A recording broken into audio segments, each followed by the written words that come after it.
जन्मदिनानिमित्त वर्धा शहरातल्या बजाज चौकात दरवर्षी रामनवमीचा उत्सव मोठ्या उत्साहात साजरा करण्यात येतो।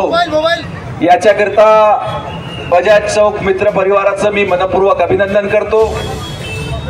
मागच्या 10 वर्षापासून आदरणीय पंतप्रधान नरेंद्रजी मोदी यांच्या नेतृत्वात पुन्हा एकदा भारत देशामध्ये रामराज्य निर्माण झालं पाहिजे याच्याकरता प्रत्येक रामभक्त हा त्या ठिकाणी प्रयत्न करतोय।